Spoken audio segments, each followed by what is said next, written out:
Assalamualaikum warahmatullahi wabarakatuh. Pada pertemuan kali ini kita akan membahas terkait dengan tabungan, investasi, dan sistem keuangan. Di sini nanti kita akan menghubungkan bagaimana tabungan dan investasi itu ketika kita lihat dari sudut pandang makro serta bagaimana efeknya terhadap pertumbuhan ekonomi. Kemudian tabungan dan investasi, terutama tabungan, tentu saja tidak bisa terhindar dari yang namanya sistem keuangan. Di sini nanti kita akan membahas apa itu sistem keuangan. Ketika berbicara terkait dengan sistem keuangan atau financial system ya, di sini kita akan mendapat pengertian di mana sistem keuangan itu merupakan lembaga-lembaga yang biasanya membantu menyelesaikan ya permasalahan yang terjadi antara orang yang melakukan saving ya atau orang yang ingin menabung ya dengan seseorang atau perusahaan yang membutuhkan dana untuk melakukan investasi.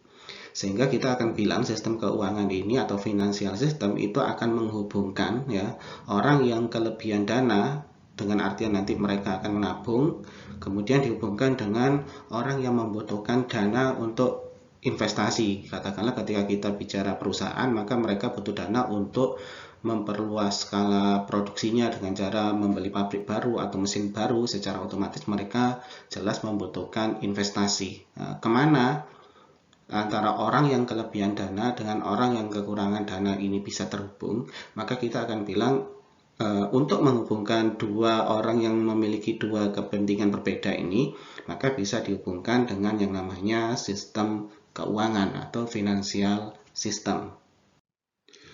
Di sini kita akan membahas terkait dengan pasar keuangan ya.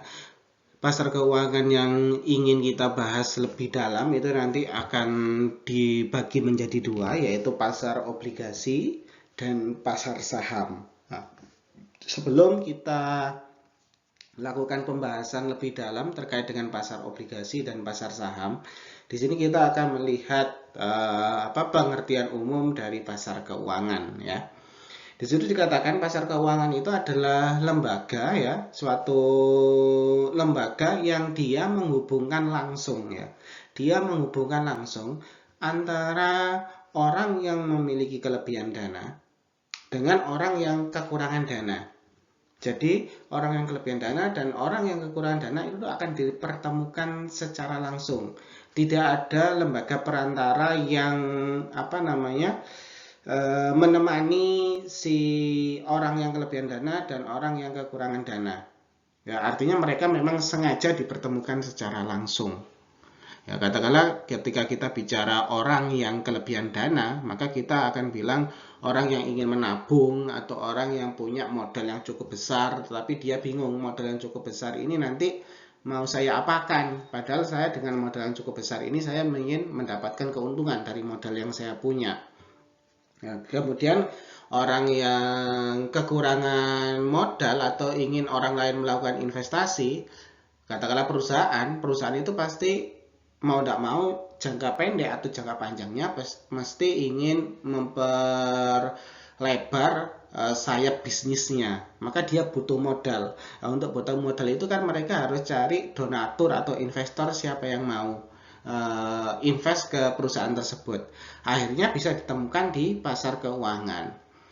Nah, sebenarnya tanpa lewat pasar keuangan juga ada instrumen yang lainnya yang nanti akan kita bahas, yaitu kita sebut biasanya selain pasar keuangan, tempat mempertemukan orang yang kelebihan dan kekurangan dana itu kita bisa lewat perantara keuangan namanya. Ketika kita bicara perantara keuangan, apa bedanya sama pasar keuangan? Maka ketika kita bicara perantara keuangan, kita akan bilang salah satunya itu adalah lembaga keuangan yaitu perbankan. Nah, artinya ketika kita bicara perbankan, orang yang kekurangan dana dan orang yang kelebihan dana itu kan tidak bertemu secara langsung. Tapi mereka difasilitasi oleh bank. Katakanlah Anda yang punya kelebihan dana, Anda bisa menabungkan uangnya ke bank. Kemudian dari bank, pihak bank pasti juga akan menginfokan bagi orang yang kekurangan dana nggak usah sibuk-sibuk atau bingung-bingung mencari dana, mereka bisa langsung ke perbankan. Nah, di sini perbankan sebagai lembaga perantara. Nah, pada saat ini kita berfokus pada pasar keuangan, artinya kita menghilangkan perantaranya dulu. Artinya nanti akan ada hubungan langsung antara orang yang kekurangan dana sama orang yang kelebihan dana. Dan bisa dipertemukan itu lewat dua cara. Mereka pilih menggunakan pasar obligasi atau menggunakan pasar saham. Di sini kita akan membahas apa itu pasar obligasi. Ya, pasar obligasi itu yang seperti apa? Sederhananya pasar obligasi kita akan bilang pasar obligasi itu adalah pasar yang menjual surat hutang. Apa maksudnya menjual menjual surat hutang itu yang kayak gimana? Nah, biasanya pasar obligasi ini yang bermain di sini itu adalah perusahaan-perusahaan besar. Nah, supaya kita bisa semakin paham dan semakin mudah untuk memahaminya, katakanlah seperti ini. Kita akan memberi contoh salah satu perusahaan besar. Katakanlah perusahaan Microsoft, ya, itu ingin melebarkan sayap bisnisnya. Katakanlah dia ingin menambah pabrik baru atau membeli mesin baru. Nah, tetapi ketika dia ingin menambah pabrik baru atau mesin baru, kan mereka jelas membutuhkan modal yang cukup besar. Nah, Microsoft itu punya banyak alternatif ya, bisa mereka pinjam ke perbankan. Nah, tapi ketika kita bicara pasar obligasi ya, maka kita akan bilang ketika Microsoft itu membutuhkan uang dalam jumlah yang cukup besar, mereka tidak akan mendatangi perbankan. Tetapi mereka sederhananya cukup menerbitkan yang namanya surat hutang. Ya. Jadi surat yang berisi katakanlah Microsoft membutuhkan dana 1 triliun. Nah, bagi siapa yang mau membeli surat hutang ini, katakanlah akan dilunasi katakanlah 1 triliun ini akan dilunasi 1 tahun ke depan. Dan setiap bulan orang yang yang mau membeli surat hutang ini setiap bulannya akan dapat keuntungan 10% daripada 1 triliun. Nah, katakanlah Microsoft menerbitkan surat hutang yang bunyinya seperti itu.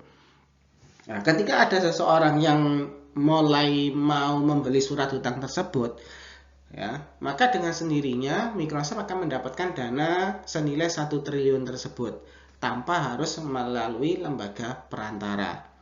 Nah, contoh itu adalah yang kita sebut pasar obligasi, di mana pasar obligasi itu menerbitkan surat hutang.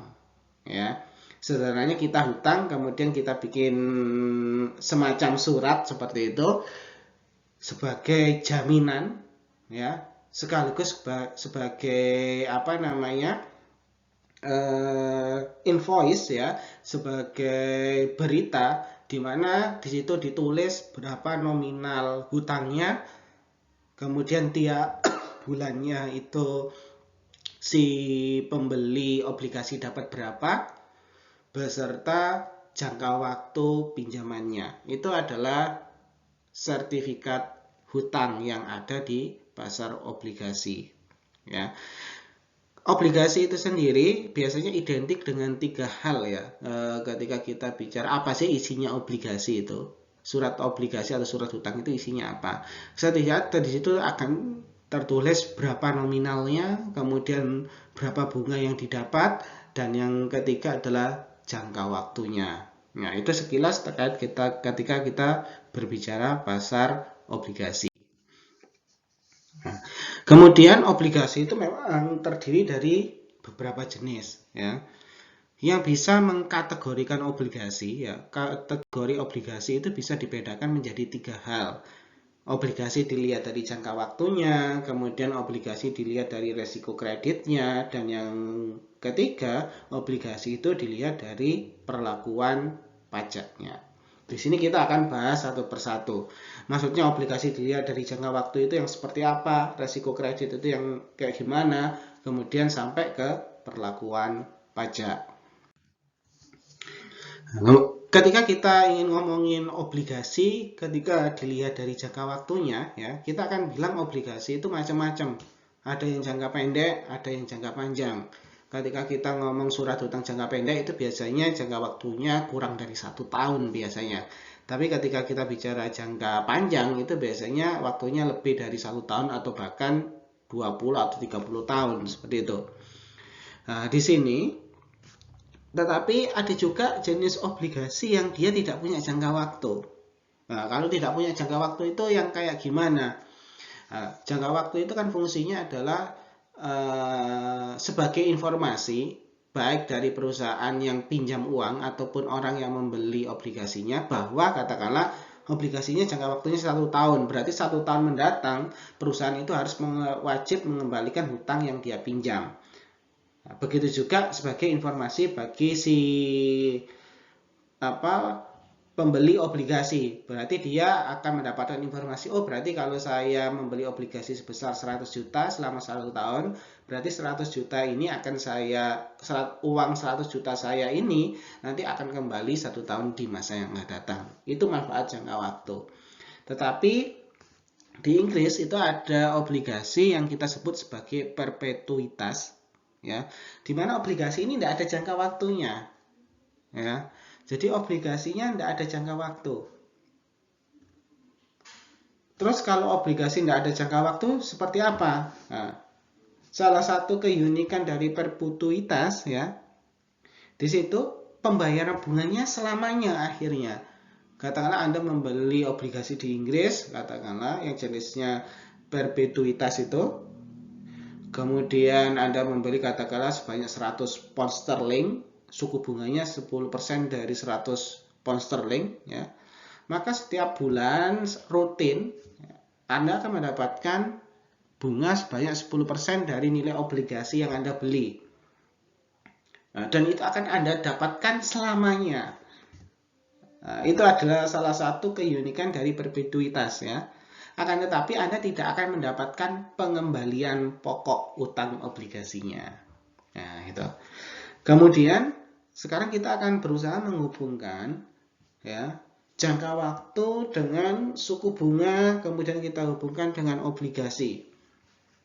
Ya, semakin panjang jangka waktunya, ya, bagi kita pembeli obligasi, maka akan dikatakan sangat beresiko. Ya. Semakin panjang waktunya kita akan bilang semakin beresiko obligasi itu dibeli. Tetapi semakin pendek waktunya, ya, secara otomatis semakin kecil resiko yang dialami oleh pembeli obligasi. Ketika resikonya semakin panjang, jangka waktunya semakin panjang, di sini ketika kita hubungan dengan suku bunga, maka biasanya suku bunga yang dikenakan ke obligasi yang sifatnya jangka panjang itu suku bunganya jauh lebih tinggi daripada, ya, obligasi yang sifatnya jangka pendek. Ya, jadi itu ketika kita hubungkan antara jangka waktu, kemudian obligasi, kemudian dengan suku bunga. Karena pengembaliannya cukup lama, ya, boleh kita katakan, ya kalau dikembalikan lama berarti uang yang kita pinjamkan ke perusahaan kan baliknya juga lama. Padahal katakanlah uang tersebut cukup berguna bagi si pemilik uang. Akhirnya apa kompensasi yang didapatkan? Ya kalau jangka panjang ya suku bunganya tentu akan jauh lebih tinggi daripada obligasi jangka pendek. Kemudian di sini obligasi juga bisa kita lihat dari resiko kredit, ya. Maksudnya resiko kredit itu kayak gimana? Nah, katakanlah kita membeli surat hutang atau obligasi suatu perusahaan. Nah, ketika perusahaan yang kita beli surat hutangnya cukup besar, katakanlah seperti Microsoft tadi, itu bukan masalah, itu bukan problematika. Karena apa? Kita pasti yakin perusahaan segede Microsoft tentu tidak akan bangkrut. Nah, tapi sekarang kita coba lihat, katakanlah kita membeli obligasi perusahaan yang orang lain tidak tahu atau tidak familiar nama perusahaannya. Nah, ketika orang sudah tidak tahu perusahaannya dan jarang orang familiar dengar nama perusahaannya, ya, tentu saja itu punya resiko kredit yang cukup besar. Artinya perusahaannya kan tidak sebesar perusahaan Microsoft yang kita contohkan. bisa sewaktu-waktu, katakanlah karena perusahaannya tidak begitu terkenal, bisa sewaktu-waktu katakanlah tiba-tiba bangkrut. Nah, ketika perusahaannya tiba-tiba bangkrut, maka secara otomatis kan perusahaan itu dikatakan gagal bayar atau perusahaan tidak sanggup membayar hutang-hutangnya. Nah, kalau perusahaan gagal bayar, maka efeknya apa? Efeknya akan terdampak kepada si pembeli obligasi. Ketika perusahaannya bangkrut, ya, maka secara otomatis kita yang beli obligasinya tadi, kita tidak akan mendapatkan uang kita balik dan kita tidak akan mendapatkan suku bunga yang seharusnya kita dapat tiap bulan. Ya. Sehingga di sini kita akan bilang, ketika semakin tinggi resiko kreditnya atau semakin tinggi resiko gagal bayarnya karena perusahaannya baru atau karena perusahaannya itu sedang mengalami kesulitan keuangan sehingga mereka butuh suntikan dana, akhirnya menampilkan obligasi, katakanlah seperti itu. Ya. Intinya semakin perusahaannya kecil atau semakin perusahaannya bermasalah atau kondisi keuangan perusahaannya semakin turun, labanya menurun, biasanya resikonya pasti akan semakin tinggi.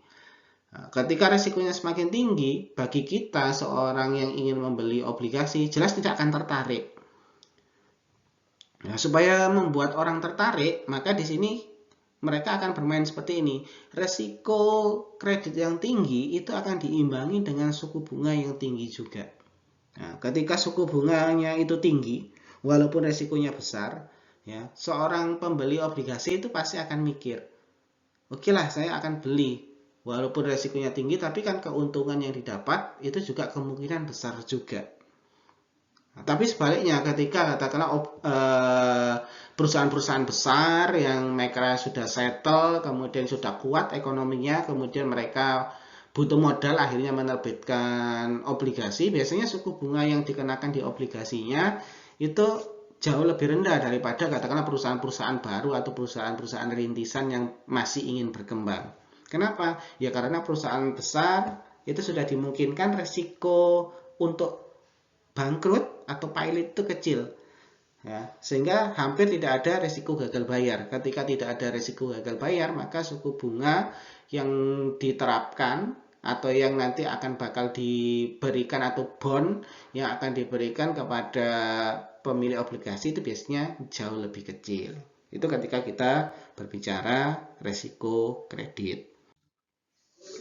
Kemudian ketika kita berbicara perlakuan pajak, ya, ketika kita memutuskan untuk melakukan pembelian obligasi, maka secara otomatis tiap bulan pasti kita akan mendapatkan bond atau suku bunga sebesar apa yang sudah tertera di nilai obligasi tersebut. Nah, ketika kita mendapat pembayaran bulanan suku bunga tersebut, maka sebenarnya pembayaran bulanan suku bunga tersebut pasti akan dipotong yang namanya pajak, ya. Jadi mau tidak mau setiap orang yang memiliki obligasi, walaupun tiap bulannya mereka mendapatkan suku bunga atau pengembalian bunga dari perusahaan, pengembalian bunga tersebut tetap akan dikenakan yang namanya pajak. Setelah kita membahas obligasi, sekarang kita akan beralih ke saham. Ya, ada sedikit perbedaan mendasar ketika kita berbicara saham dan obligasi.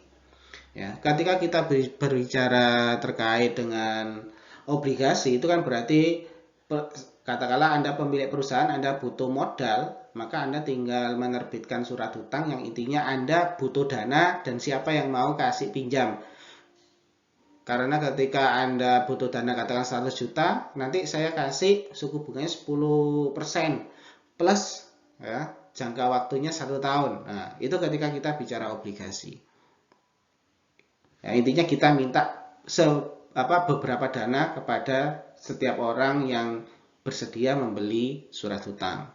Tetapi ketika kita berbicara saham, ya, ketika kita berbicara saham, katakanlah perusahaan itu menerbitkan saham.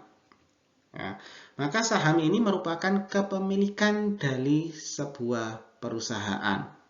Ya, jadi kalau obligasi dengan saham bedanya apa? kalau obligasi itu semacam hutang, ya, kalau hutangnya beres ya sudah selesai.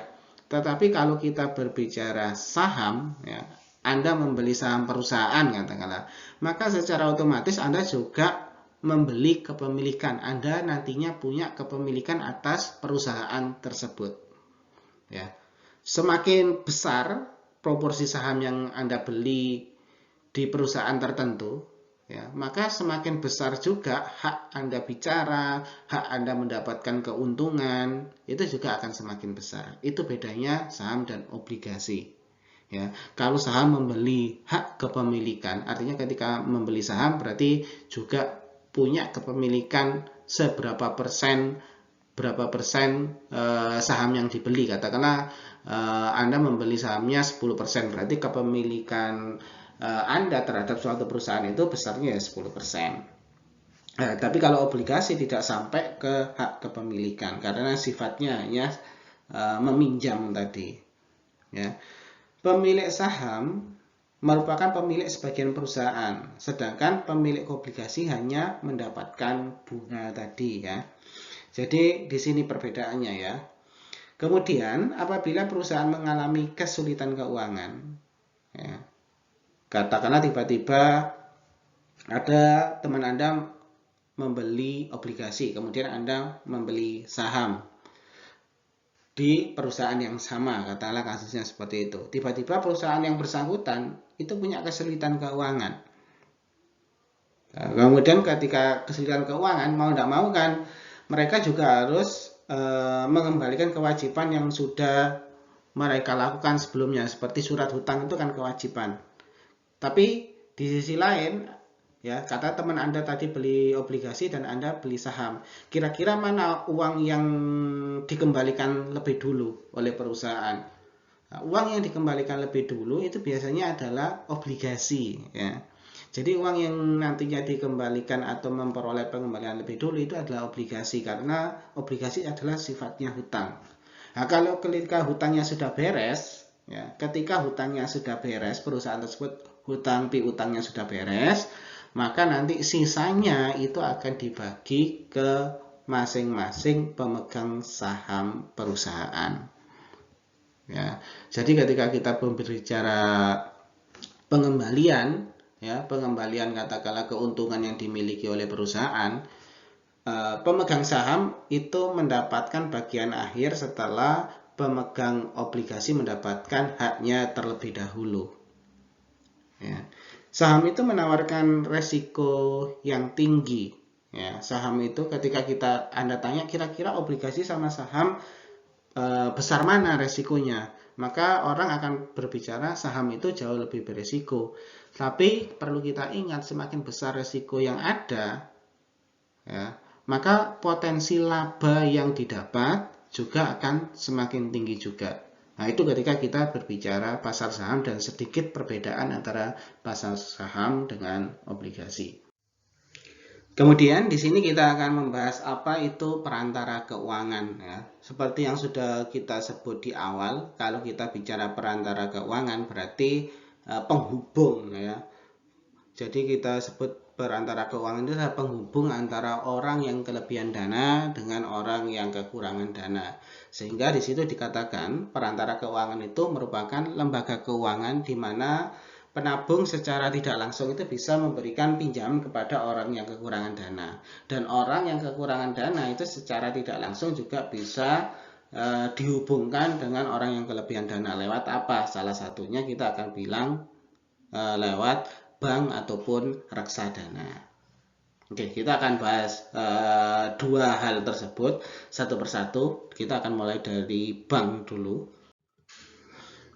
Nah, ketika kita berbicara terkait dengan bank, saya rasa bank itu suatu lembaga yang tidak asing bagi kita, ya. Di mana bank itu ya fungsinya adalah sebagai lembaga perantara yang paling umum, ya, bagi masyarakat, ya.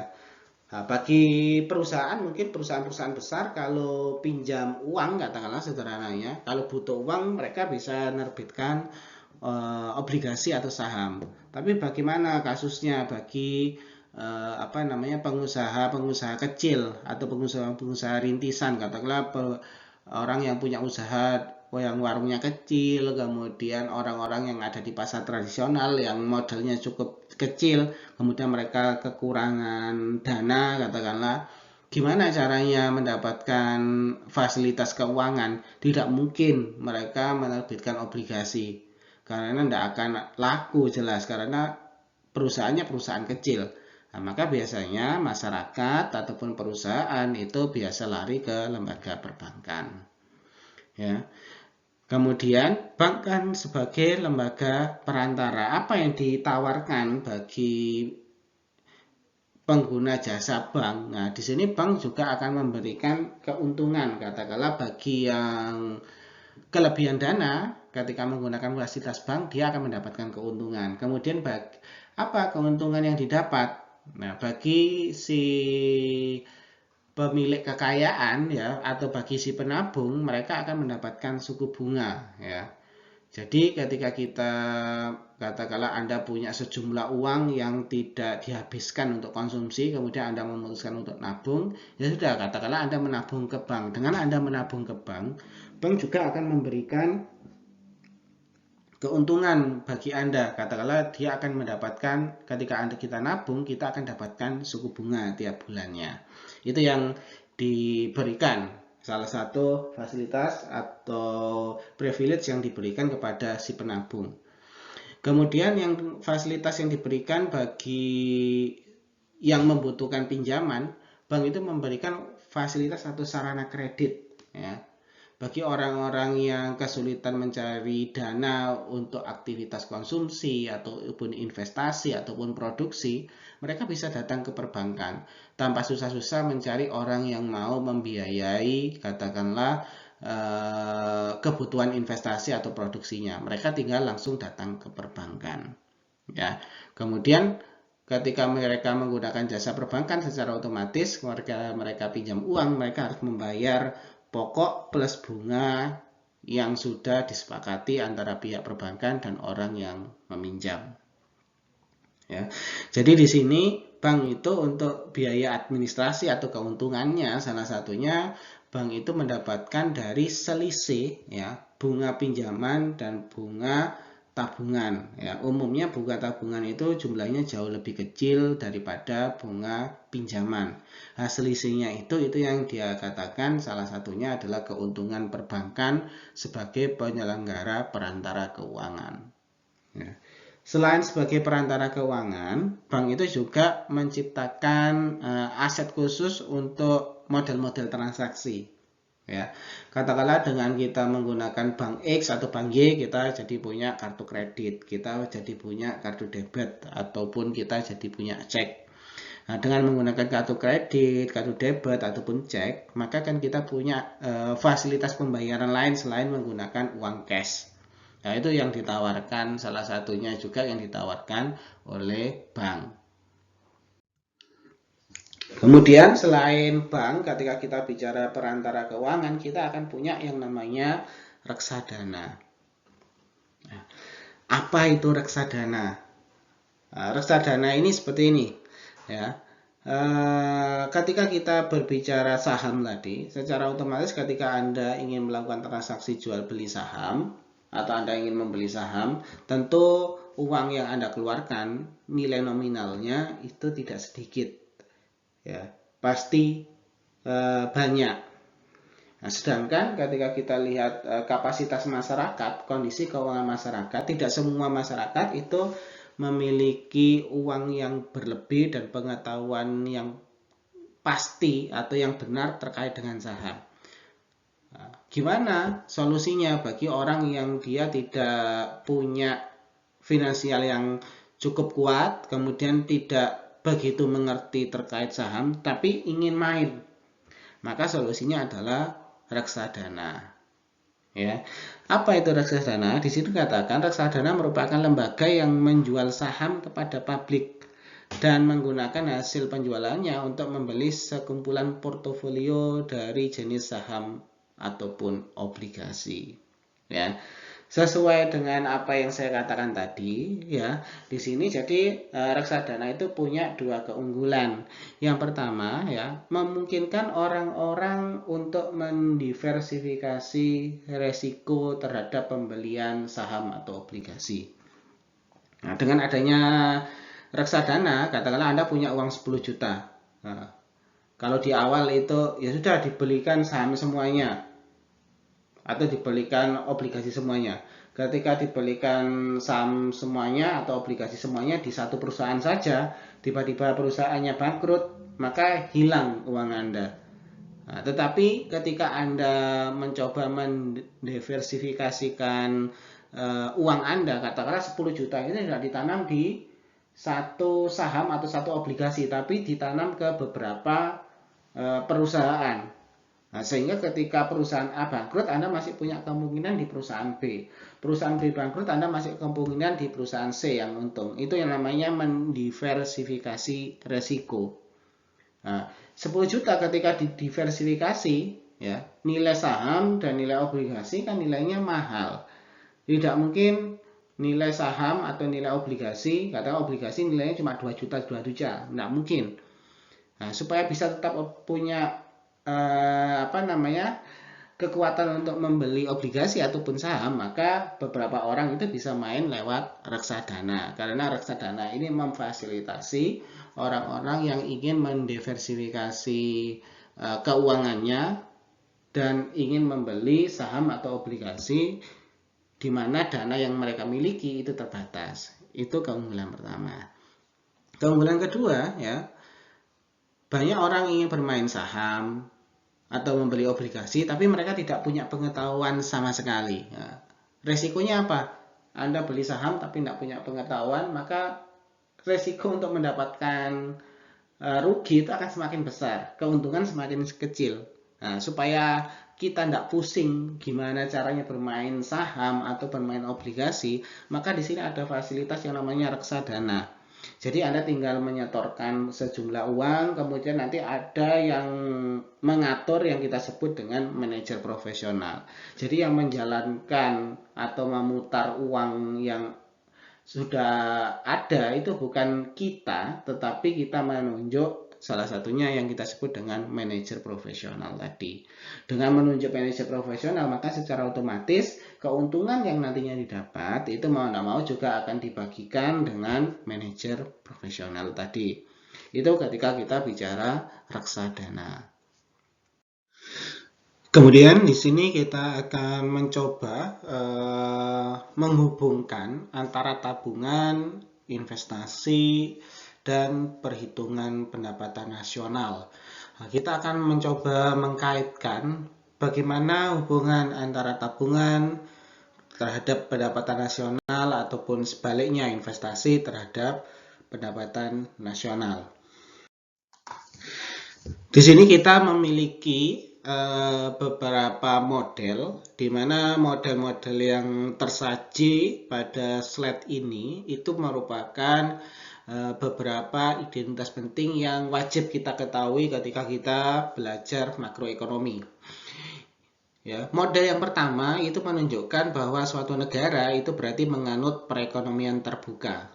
Nah, maksud dari perekonomian terbuka adalah di sini ketika kita bicara output yang dihasilkan ataupun Y atau nanti kita istilahkan GDP ataupun ekonomi di suatu negara itu pasti akan dipengaruhi oleh seberapa besar tingkat konsumsi yang ada di negara tersebut. Selain dengan tingkat konsumsi yang ada, tentu saja dipengaruhi oleh seberapa banyak investasi yang ada, baik itu investasi yang berasal dari asing ataupun berasal dari domestik. Kemudian ditambah dengan pengeluaran pemerintah, dan yang menjadi ciri dari perekonomian terbuka adalah adanya aktivitas perdagangan dengan negara asing. Sehingga kita sebut di sini adalah net ekspor, di mana selisih antara ekspor dengan impor. Nah, kemudian selain perekonomian terbuka, suatu negara itu juga bisa menganut perekonomian tertutup. Di mana ketika kita berbicara perekonomian tertutup, berarti tingkat perekonomian yang terjadi di suatu negara tersebut tidak melibatkan aktivitas perdagangan ataupun aktivitas ekonomi dengan negara lainnya. Sehingga di sini ketika kita berbicara bagaimana perekonomian suatu negara di perekonomian tertutup itu ditentukan, maka yang bisa menentukan pertumbuhan perekonomian di suatu negara tersebut hanya tingkat konsumsi yang ada, kemudian ditambah tingkat investasi, dan berapa besar pengeluaran pemerintah. Nah, dari model ini kita juga masih bisa menurunkan ke model yang lainnya. Ketika kita ingin mencari berapa tabungan yang terdapat di suatu negara atau kita istilahkan dengan tabungan nasional. Tabungan nasional itu sendiri bisa kita dapatkan dari Y ya, atau output atau pendapatan yang terdapat di suatu negara itu dikurangi dengan seluruh konsumsi yang ada, kemudian dikurangi dengan pengeluaran pemerintah. Sehingga nantinya kita menemukan apa itu tabungan nasional. Nah, tabungan dan investasi ya dalam makroekonomi itu sering dianggap sama, sehingga kita bilang S sama dengan I. Nah, di mana mengapa saving itu selalu katakanlah identik dengan investasi? Saving akan selalu identik dengan investasi karena seberapa besar seseorang melakukan saving atau investasi tentu saja akan diperoleh dari seberapa besar pendapatan yang mereka punya. Nah, ketika mereka memiliki pendapatan, ya, kemudian pendapatan yang mereka punya itu kemudian dikurangi lagi dengan pajak, ya, dikurangi lagi dengan pajak ataupun kewajiban-kewajiban lainnya. Setelah kewajiban lainnya sudah terpenuhi, sudah dihilangkan, maka di sini masih dikurangi lagi dengan tingkat konsumsi. Maka ketika kita mempunyai pendapatan dikurangi dengan pajak, kemudian dikurangi dengan konsumsi, maka di sini kita mendapatkan yang namanya tabungan swasta, ya, tabungan masing-masing dari individu atau rumah tangga. Sedangkan ketika kita berbicara terkait dengan tabungan publik, ya, di sini didapat bagaimana tabungan publik itu bisa tercipta. Tabungan publik itu berasal dari pajak, ya, pajak yang sudah diserap oleh pemerintah dan dikurangi dengan anggaran, ya, anggaran belanja negara. Ya, ketika di sini ada dua kriteria nantinya. Ketika pajak itu kurang dari anggaran, ya, artinya di sini anggaran belanjanya jauh lebih besar daripada pajak yang terserap, maka suatu negara itu memiliki defisit anggaran. Kemudian ada kalanya, ya, suatu negara itu dikatakan surplus anggarannya. Ketika pajak yang diserap itu ternyata lebih besar daripada anggaran belanja yang sudah dianggarkan di suatu negara. Nah, beberapa identitas penting ini itu wajib kita ketahui ketika kita belajar makroekonomi. Kemudian di sini ada penjelasan terkait dengan pengertian tabungan dan investasi itu sendiri, ya. Kita supaya tidak rancu, maka sebenarnya ketika kita bicara makro, ya, kita harus bisa mendefinisikan tabungan itu seperti apa dan investasi itu seperti apa. Sehingga di sini ketika kita berbicara apa itu investasi, ya, jadi kita ketika bicara investasi, maka kita akan bicara berarti ketika kita melakukan investasi itu berarti mengacu kepada pembelian modal baru atau barang baru, ya, seperti bangunan atau peralatan, di mana fungsi investasi ini adalah untuk mendapatkan keuntungan di masa yang akan datang nantinya, ya, dengan membeli beberapa peralatan baru yang nanti dimungkinkan untuk mampu meningkatkan produktivitas. Nah, itu ketika kita berbicara investasi. Nah, sedangkan ketika kita berbicara tabungan, ya, ada sedikit pembeda walaupun tadi di awal kita menyamakan investasi dengan saving itu sama. Nah, di sini ketika kita berbicara tabungan, itu adalah merupakan dana yang berlebih atau kelebihan dana yang dimiliki oleh seseorang, ya. Dan kemudian nanti kelebihan dana itu disimpan di lembaga keuangan atau dibelikan saham atau dibelikan obligasi. Nah, itu yang kita sebut tabungan. Nah, jadi sederhananya ketika nanti Anda memiliki sebuah kekayaan, katakanlah Y tadi, kemudian Anda sudah membayar semua pajak dan kewajiban yang Anda punya, Y min T tadi, kemudian dikurangi tingkat konsumsi, nah, kemudian masih ada uang sisa. Nah, uang sisa itu nanti bisa berfungsi sebagai investasi atau bisa berfungsi sebagai tabungan. Manakala dia berfungsi sebagai investasi, katakanlah ketika uang sisa tadi itu katakanlah Anda belikan rumah baru atau Anda belikan mesin-mesin baru ketika Anda punya perusahaan, itu maka kategorinya adalah investasi.